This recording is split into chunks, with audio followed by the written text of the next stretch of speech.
Hello everyone, welcome back to the channel. So আজকের আলোচনা হচ্ছে বস আফরান নিশোর নতুন সিনেমা দম নিয়ে। দমের ফার্স্ট লুকের ব্রেকডাউন করব। এই সিনেমা পরিচালনা করেছেন রেদওয়ান রনি। একটা লম্বা বিরতির পর রনি পরিচালনায় ফিরেছেন।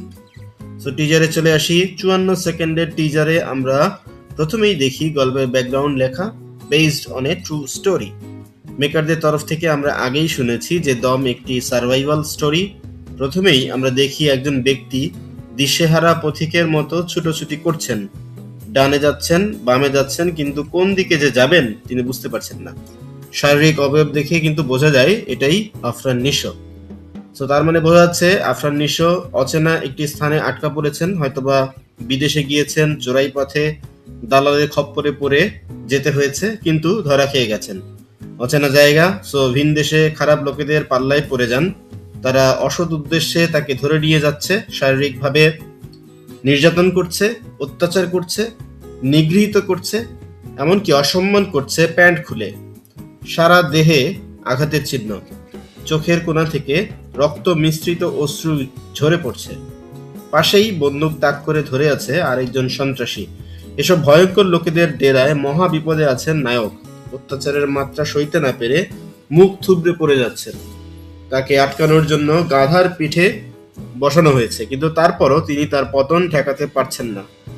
নিশো যখন বিদেশে অত্যাচারে জর্জরিত, তখন তার আত্মীয় স্বজন দিন কাটাচ্ছেন উৎকণ্ঠায়। প্রিয়জন হিসেবে নায়িকার আগমন ঘটে। আমরা পূজাচেরিকে দেখতে পাই। তার চোখে মুখে ফুটে উঠছে দিশেহারা ভাব। হয়তো নিশোর খোঁজে ঢাকার পথে রওনা দিচ্ছেন, যে কারণে আমরা দেখি তিনি ট্রেনের আশেপাশ দিয়ে হাঁটাহাঁটি করছেন। ওদিকে নিশো এতটাই বেহাল অবস্থায় আছেন যে এ থেকে পরিত্রাণের জন্য তিনি উপরওয়ালার কাছে প্রার্থনা করছেন।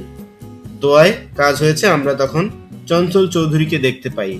তিনি কি নিশোকে বাঁচাবেন? আর নিশো যেন ধীরে ধীরে অথই জলে তলিয়ে যাচ্ছেন, কিন্তু তার জন্য এখনো পথ চেয়ে আছেন নায়িকা পূজাচেরি। নামাজ পড়ে দোয়া করছেন। নিশো কি পারবেন পূজাচেরির কাছে ফিরে আসতে, নাকি অত্যাচারের আঘাতে তিলে তিলে নিশোর দম ফুরিয়ে যাবে? তখনই আসে টাইটেল কার্ড দম, আনটিল দ্য লাস্ট ব্রেথ। আর ওই সময় আমরা ব্যাকগ্রাউন্ডে শুনতে পাই নিশোর কণ্ঠ, আমি শাহজাহান ইসলাম নূর, বাংলাদেশি মুসলমান, মনে রাখো। তো এই টিজারে ভালো দিক কি ছিল? অসাধারণ সিনেমাটোগ্রাফি, আমরা চমৎকার ফ্রেমিং দেখতে পেয়েছি। কাজাখস্তানের একজন ব্যক্তি ডিওপিতে ছিলেন, তাকে হ্যাটস অফ করতেই হবে। বস নিশো অসাধারণ অভিনয় করেছেন, ভিজুয়ালি দেখতে খুব সুন্দর লাগছিল। 54 সেকেন্ডের টিজারে 41 সেকেন্ড পর্যন্ত আমরা কিন্তু কোনো ভয়েস শুনিনি। নিশোর অসহায়ত্ব আর সংগ্রামকে উপজীব্য করেই এই টিজারটিকে তৈরি করা হয়েছে। এতে একটু ওয়ান ডাইমেনশনাল ভাইব চলে আসে।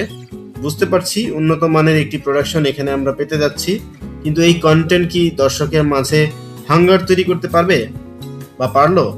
যারা নিশো ফ্যান্স তারা নিশ্চয়ই সিনেমাটা দেখতে যাবেন। আপনি কোনো কন্টেন্ট না দিলেও দেখতে যাবেন। কিন্তু এবারের ঈদে খুবই কম্পিটিটিভ অ্যাটমসফিয়ার কিন্তু আমরা দেখতে পাচ্ছি। ইনিশিয়ালি দর্শককে টানতে চাইলে আপনাকে দর্শকের মাঝে যে কিউরিসিটি তৈরি করতে হবে, যে হাঙ্গারটা তৈরি করতে হবে, সেটার অভাব কিন্তু আমি এই টিজারে দেখতে পেয়েছি। নেক্সট হলো নিশোর গল্প সিলেকশন। তার সর্বশেষ সিনেমা দাগিতে আমরা অসহায় জীবন যুদ্ধে আদমরা একজন অভিনেতাকে পেয়েছিলাম। এখানেও কিন্তু তেমনই আরেকটি চরিত্র, নিদারুণ কষ্টে জর্জরিত। একঘেয়ে হয়ে যাচ্ছে নাকি? তো টিজার দেখে আপনার কেমন লেগেছে অবশ্যই আমাদেরকে কমেন্ট সেকশনে জানাবেন।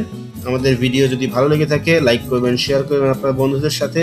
আমাদের চ্যানেলে যদি নতুন হয়ে থাকেন অবশ্যই সাবস্ক্রাইব করবেন। কথা হবে পরবর্তীতে অন্য কোনো মুভির টিজার ব্রেকডাউনে। সেই পর্যন্ত সবাই ভালো থাকুন।